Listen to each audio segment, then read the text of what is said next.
तो आज हम लोग एटॉमिक स्ट्रक्चर स्टार्ट करेंगे, न्यू टॉपिक। मोल कॉन्सेप्ट हमने कर लिया था। तो एटॉमिक स्ट्रक्चर में सबसे पहला है Dalton's atomic theory.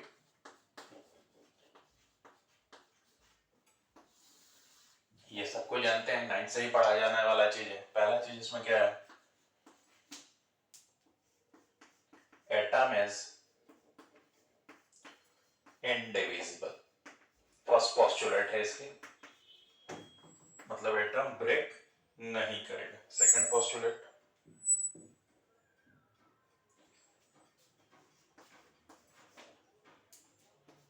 Atoms of same element is identical in all respect। मतलब जितना रिस्पेक्ट आप जानते हैं, मतलब क्या कहते हैं, मास जानिए, इलेक्ट्रॉन जानिए, प्रोटॉन जानिए, एटॉमिक नंबर जानिए, मास नंबर जानिए, सब कुछ सेम रहेगा अगर सेम एलिमेंट के हैं तो। ठीक है, यहां तक क्लियर होगा। Third, atoms of different element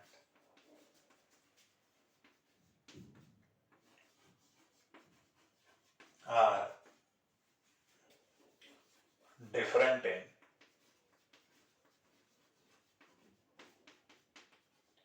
all respect. All respect लिखने का मतलब, ये मेरा वर्ड है, बुक में आपको ये वर्ड नहीं मिलेगा। ऑल रेस्पेक्ट का मतलब जितना मास, चार्ज, जितना चीज आप जानते हैं सब कुछ में वो डिफर करेंगे। ये पोस्टुलेट थे और आपको पता है कि ये पोस्टुलेट गलत हो गई।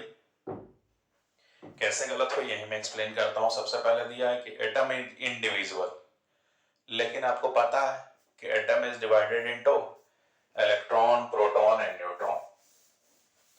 उसके बाद कहता है कि atoms of same element is identical in all respect. तो ड्रॉबैक सामने ही लिखते हैं ताकि आपको आसानी रहे। पहला, एटम इज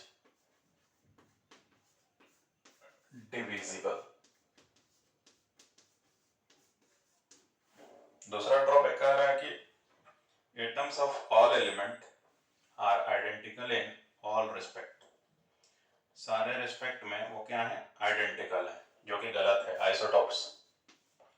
दूसरा डिमेरिट है आइसोटॉप्स। कहने का मतलब क्या, किसी का आइसोटॉप्स ले लीजिए, 17, 18, 18, 18, कुछ भी ले लीजिए। अब देखिए यहाँ पे तो ये एक ही एलिमेंट के हैं, लेकिन इनके मास नंबर अलग है, नंबर ऑफ इलेक्ट्रॉन अलग है। दूसरा एग्जांपल लीजिए इसका, देखिए एक एटम का मास 12 mu होगा, इसका 14 mu होगा। इसके पास 6 न्यूट्रॉन है, इसके पास 8 न्यूट्रॉन है। तो this is the second demerit. Second का second demerit, identical same element के एटम हर रेस्पेक्ट में आइडेंटिकल नहीं होंगे। तीसरा क्या कह रहा है भाई कि atoms of different element are different in all respect. ये भी आपका डिमेरिट है। यहाँ आइसो बार आते हैं, अगर आप जानते होंगे तो। Atoms of different element having different atomic number but same mass. जब आइसो सीरीज डील करेंगे तो वहां बताएंगे क्या है आइसो बार। ठीक, यहाँ एक एग्जांपल देखिए, C14 N14, ये 6 और ये 7। अब देखिए ये तो डिफरेंट एलिमेंट के हैं, कार्बन है, एक नाइट्रोजन है, लेकिन दोनों का मास क्या होगा, क्या 14 mu है? तो इसीलिए atoms of different element is not always different in all respect. ठीक है, तो I hope Dalton's atomic theory clear होगी। उसके बाद आपके पास कैथोड रे एक्सपेरिमेंट है, नेक्स्ट टॉपिक।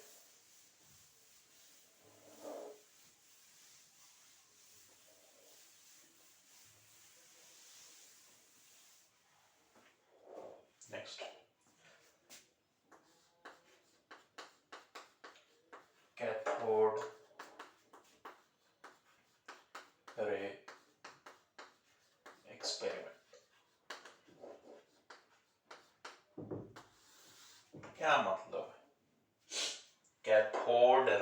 एक्सपेरिमेंट। यानी रे कहाँ से निकलेगी भाई? कैथोड से। पहला चीज, क्योंकि कैथोड रे एक्सपेरिमेंट ही है। पहली चीज आपको समझ में आनी चाहिए। तो पहले इसका सेटअप देख लेते हैं।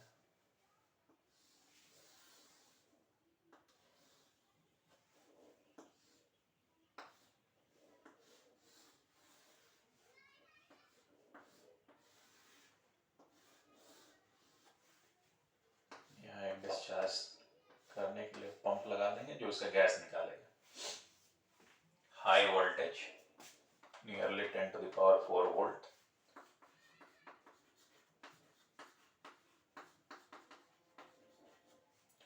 इसके अंदर जब निकल जाएगा गैस तो प्रेशर हो जाएगा लो। जो नेगेटिव टर्मिनल से कनेक्ट है उसको कह देंगे कैथोड, और जो पॉजिटिव टर्मिनल से कनेक्ट है उसको कह देंगे एनोड। जब हाई वोल्टेज लगाए और यहाँ से वैक्यूम क्रिएट कराए, गैस को निकाले, ये पंप है जो गैस इस डिस्चार्ज ट्यूब में जो गैस होगी उसको बाहर निकाले। जब हाई वोल्टेज लगाए तो जब गैस निकलेगा तो अपने आप लो प्रेशर हो जाए, तब भी कुछ हल्का सा गैस, थोड़ा बहुत गैस रहेगा, एक आध मॉलिक्यूल है उसका, वो गैस क्या होगा? आयोनाइज होगा। ठीक है, वो टूट जाएगा हाई वोल्टेज की वजह से। आयोनाइज का मतलब ब्रेक करना। जैसे ब्रेक करेगा तो आपको एक इनविजिबल, यहाँ अगर आप जेडेनएस की कोटिंग लगाते हो, जेडेनएस कोटिंग, जिंक सल्फाइड कोटिंग, तो आपको यहाँ पे एनोड के पीछे सेंटिलेशन होगा। सेंटिलेशन क्या, जैसे दिवाली में लोग बारूद निकाल लेते हैं और उसको जब आग पे जलाते हैं तो चमक बिखरता है, तो वैसे ही चमक यहाँ बिखेरेगा। तो आपको तो रे दिखा नहीं आंख से, लेकिन आपको चमक दिखी। तो आपने क्या एज्यूम कर लिया कि रे कहाँ से चल के आ रही है? कैथोड से। कहाँ जा रही है? एनोड की तरफ। कहाँ आपको सेंटिलेशन दिख रहा है? Beyond anode. कब दिख रहा है भाई? जब आपने जेडेनएस की स्क्रीन लगाई है तब दिख रहा है। यहां तक क्लियर होगा? पॉज करके लिख लेंगे इसको, लिखेंगे next. When high voltage is applied across the discharge tube, when high voltage applied across the discharge tube, an invisible ray seems to be moving from cathode towards anode। मतलब एक invisible रे आपको cathode से anode की तरफ चलता दिखेगा। लिखिए यहां तक। एंड दिस रे इज कॉल्ड कैथोड रे। ये रे आपका कैथोड रे कहा जाता है। लिख लिए। अब मैंने आपको एक बात बताया था कि gas present in it is ionise. मान लीजिए उसमें आपको हीलियम ही है। हीलियम आयोनाइज करने का मतलब He+ और इलेक्ट्रॉन। ठीक, तो यहां से देखिए पॉजिटिव टर्मिनल की तरफ जा रहा है तो कौन जाएगा? इलेक्ट्रॉन। इलेक्ट्रॉन जा रहा है, यानी हम आगे इलेक्ट्रिक फील्ड भी लगा के देख सकते हैं। नीचे इलेक्ट्रिक फील्ड लगाएंगे, ये पॉजिटिव है ये नेगेटिव है, तो ये इलेक्ट्रॉन किधर चला जाएगा? इधर चला जाएगा। तो सबसे पहला कि इनविजिबल रे है जो हमको दिख नहीं रहा है। दूसरा निगेटिवली चार्ज है। ठीक, कैसे पता चला? जब इलेक्ट्रिक फील्ड लगाए तो पॉजिटिव प्लेट की तरफ आ गया सारा रे। उसके बाद लिख लिया यहां तक। इसकी प्रॉपर्टी पे आते हैं। चलिए, अब पहला क्वेश्चन है हमारा। गैस आयोनाइज हुआ, इलेक्ट्रॉन निकला, तो आप अगर हीलियम को आयोनाइज कराइए, ऑक्सीजन को आयोनाइज कराइए या नाइट्रोजन को आयोनाइज, ये किसी को जिसको आयोनाइज कराने का मन है उसको आयोनाइज करा के इलेक्ट्रॉन निकालिए, तो क्या इलेक्ट्रॉन डिपेंड करेगा उस गैस पे कि अपना नेचर उसका इंडिपेंडेंट होगा? भाई आप कहेंगे सर इलेक्ट्रॉन है तो गैस पर डिपेंड नहीं करेगा। यानी the nature of cathode ray is independent of gas. Nature का मतलब क्या? चार्ज बाई मास रेशियो होता है, वो अभी बात करेंगे। लेकिन पहला दिमाग में एक फोटो बन जाना चाहिए आपके कि इलेक्ट्रॉन की वजह से कैथोड रे एक्सपेरिमेंट हो रहा है हमारे पास।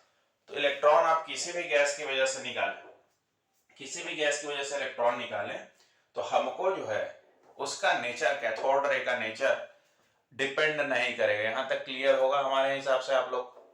अब इसकी प्रॉपर्टीज में आते हैं। सबसे पहले प्रॉपर्टीज तो आप ही ने बताई कि निगेटिवली चार्ज है, ठीक। दूसरी प्रॉपर्टी क्या है मैं बताता हूँ, देखिए निगेटिवली चार्ज कैसे पता चला, जब आपने यहाँ इलेक्ट्रिक फील्ड लगाया तो यहाँ से सब इधर की तरफ।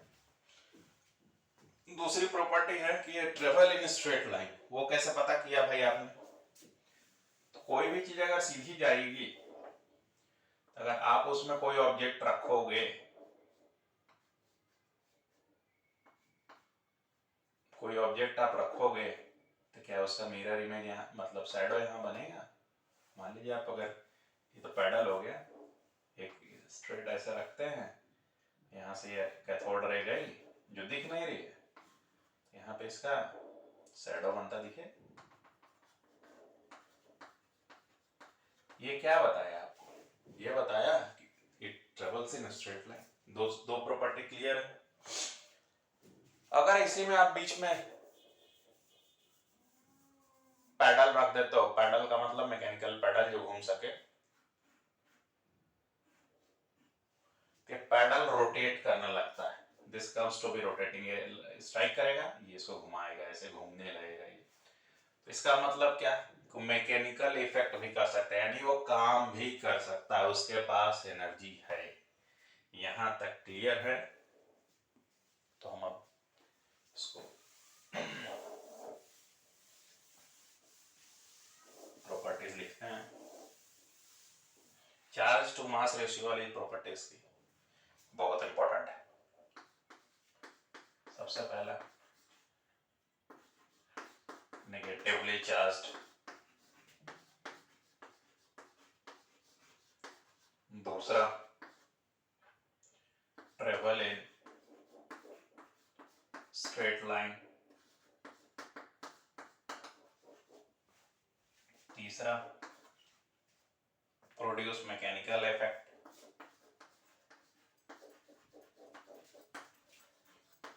मैकेनिकल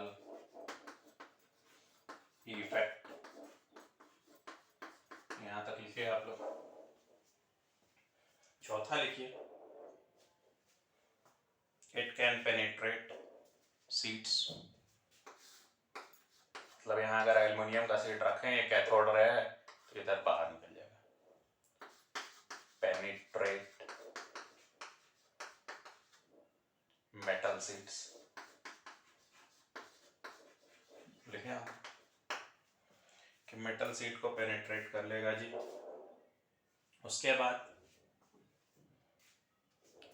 इलेक्ट्रिकल और मैग्नेटिक और इलेक्ट्रिकल फील्ड में डिफ्लेक्शन होगा, deflection in electrical field and magnetic field. यहां तक क्लियर है। नेक्स्ट लिखिए, एक्सरे नाम सुने होंगे लोग, यहीं से आएगा, अभी थोड़ा सा उसमें समय है, यही एक्सरे का है। कहाँ थे, हाँ लिखिएगा, cathode ray is independent of nature of gas taken, मतलब ऐसे लिख लीजिए। Next, it does not depend on the nature of gas in discharge tube.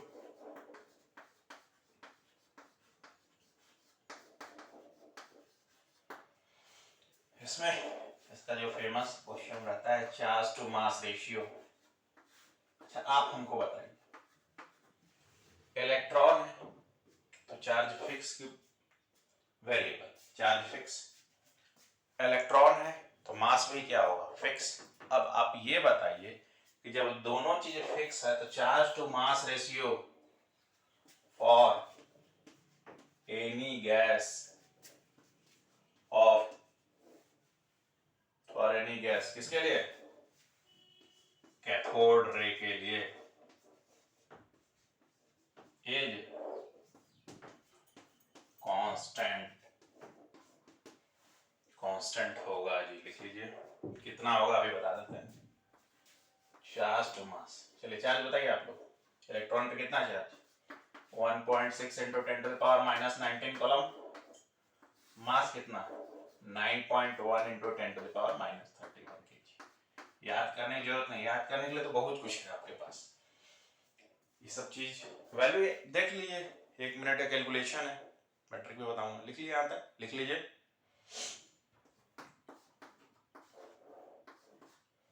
-31 ऊपर जाएगा 12/9.1, यहाँ तक क्लियर होना चाहिए।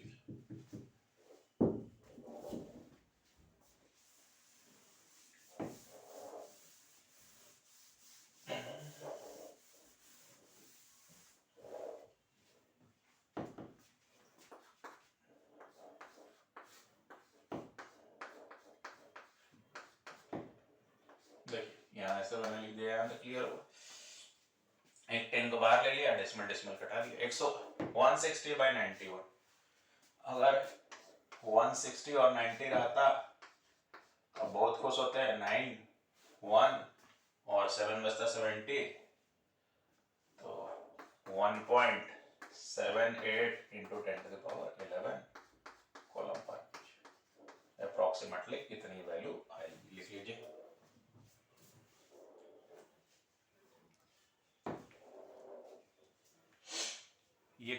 ये एक्सपेरिमेंट कैरिड आउट कौन किया था, एक्सपेरिमेंट में आपको बुक में नाम मिलेगा जे थॉमसन का, ठीक है, वो अपनी जगह सही है, actually it is done by Julius Plucker, और उनके अंडर पीएचडी कर रहे थे जे थॉमसन। तो जूलियस प्लकर जब तक ये करते रिजल्ट देते तब तक वो नहीं रहे, तो बाद में इसको फाइनल रूप दिया जे थॉमसन ने।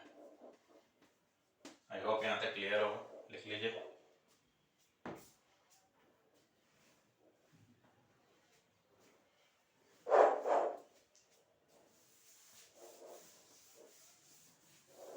नेक्स्ट एनोड रे एक्सपेरिमेंट,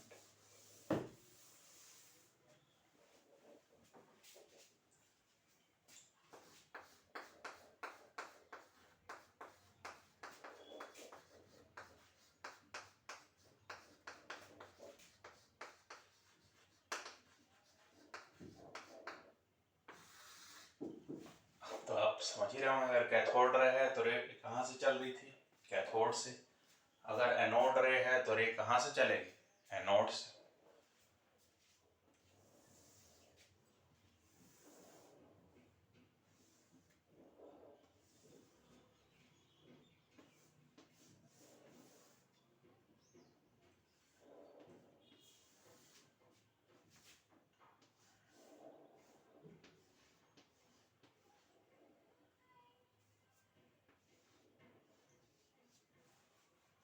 इसमें और इसमें बस यही अंतर है कि यहाँ परफोरेटेड कैथोड यूज होता है, परफोरेटेड कैथोड, और ये आपका एनोड। इनविजिबल राइट यहाँ से चलेगी, इसको पार करते हुए यहाँ जेडएनएस की कोटिंग देंगे तो आपको कैथोड के पीछे ये मिलेगा। तो सबसे पहला क्वेश्चन है कि परफोरेटेड कैथोड क्यों लिया गया, छेद वाला कैथोड क्यों लिया गया, पहला क्वेश्चन इसका ये है। और दूसरा क्वेश्चन है कि भैया ये गैस पे डिपेंड करेगी कि नहीं करेगी। अच्छा पहले चीज देखिए, अगर हीलियम है तो हीलियम ने बनाया, अभी आयोनाइज होगा तो क्या बनाएगा, He+ electron, high voltage, nearly 10⁴ volt.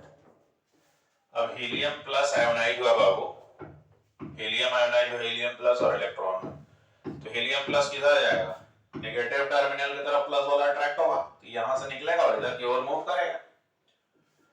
तो पहला क्वेश्चन ये आता है, कोई बच्चा कहे नहीं नहीं नहीं नहीं, नहीं सर हम आर्गन ले लिए, ये भी तो आयनाइज करेगा, करेगा। अब बताइए, एक एक्सपेरिमेंट में हीलियम प्लस इधर जा रहा था, दूसरे में आर्गन प्लस इधर जा रहा है, तो नेचर एनोड रे का क्या गैस पे डिपेंड किया कि नहीं, पहला क्वेश्चन। तो आप बोलिए सर एक में He प्लस जा रहा था, एक में Ar प्लस जा रहा था, तो भैया ये गैसें अलग हैं तो नेचर तो डिपेंड करेगा। पहला चीज कि nature is dependent on the gas taken in the discharge tube, first thing. दूसरी चीज आपने क्या कही सर, आप कैथोड रे में भी तो यही कर रहे थे, हीलियम प्लस इलेक्ट्रॉन बना रहे थे, आपको आ रहा था कि कैथोड से आ रही है तो यहाँ भी तो इलेक्ट्रॉन है, भी तो आएगी। क्लियर? कहने का क्या मतलब, एनोड रे इधर जा रही है, कैथोड रे इधर जा रही है, क्या एक साथ जाएगी अलग अलग? It will go simultaneously. यानी कोई अगर आपको बताता है कि एनोड रे अलग कैथोड रे अलग डिस्चार्ज ट्यूब में होगा तो that is wrong, it occurs simultaneously, एक साथ दोनों रे प्रोड्यूस होती है। अंतर क्या है कि जब हम एनोड रे पढ़ रहे थे तो जेडएनएस के पीछे, जेडएनएस की कैथोड के पीछे कोटिंग लगाए, यहां से इंटिलेशन लिए, अगर कोई यहां से कोटिंग अभी भी लगा देगा जेडएनएस की तो यहां भी मिलेगा। यानी एनोड रे और कैथोड रे दोनों साइमल्टेनियस होते हैं, पहली चीज। उसके बाद हमने इलेक्ट्रिक फील्ड लगाई,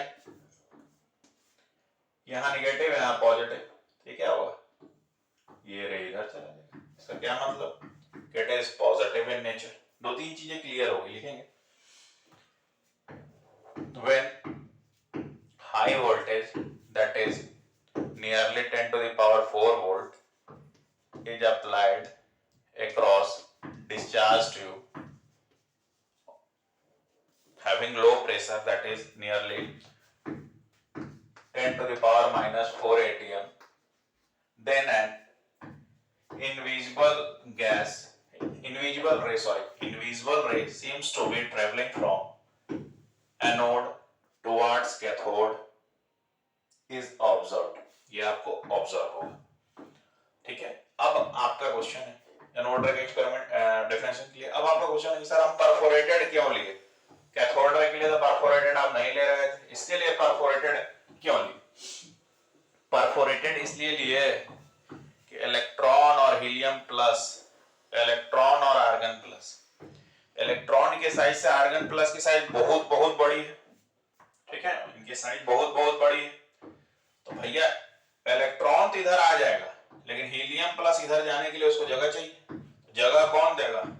परफोरेटेड छेद वाला कैथोड इधर से निकल जाए। आई होप हम समझाने में आपको सक्सेस हुए होंगे। इसमें सबसे पहले बात, सारी प्रॉपर्टीज कैथोड रे की सेम है क्या, except one, nature of gas. सारी प्रॉपर्टी क्या सेम है? travels in a straight line, deflected in electrical and magnetic field, produce mechanical effect, ठीक है। अब जो क्वेश्चन आता है आप देखो, यहां तक लिख लेना आप। अब जो क्वेश्चन आता है बाबू, पूछता है कि एनोड रे को कैनाल रे क्यों कहते हैं? अभी आप बता सकते हैं क्योंकि परफोरेटेड कैथोड के अंदर से जाता है, तो कैनाल का मतलब आप जानते ही हैं, सुरंग टाइप की चीजें होती हैं, ज्योग्राफी में लोग पढ़ते हैं, कैनाल का, कैनाल बह रहा है पानी से निकल के, कैनाल बांध में जो जाता है। हाँ, मैं क्या बताना चाह रहा था, charge to mass ratio question पूछा जाता है, किसके लिए मिनिमम होगा? क्वेश्चन इज वेरी सिंपल, किसके लिए मिनिमम होगा? भैया देखिए He प्लस है, कितना चार्ज है?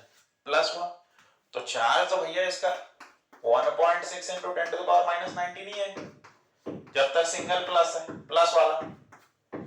अंतर कहां होगी? मास में। अगर हाइड्रोजन लेंगे तो मास आप क्या लिखेंगे? 1.67 into 10 to the power minus 27 kg। अगर यहीं पे आप या शॉर्टकट में और बताते हैं तो देखिए, अगर हाइड्रोजन लेंगे आप तो यहां आप लिख देते हैं 1 ml, मैं कैलकुलेट नहीं कर रहा हूं, बता रहा हूं। अगर हीलियम को लेगा तो यहां क्या लिखेगा? 4 ml। अब देखते जाइए, जैसे जैसे गैस का मास बढ़ रहा है, चार्ज टू मास रेशियो घट रही है, तो क्वेश्चन मिनिमम और मैक्सिमम पूछता है। तो मैक्सिमम तो आपको अंडरस्टूड हो गया, किसके लिए? जिसके लिए मास मिनिमम होगा, यानी हाइड्रोजन के लिए। ठीक, मिनिमम किसके लिए होगा? आपको 4 ऑप्शन, मैं ऑप्शन देता हूं, हीलियम, आर्गन, ठीक,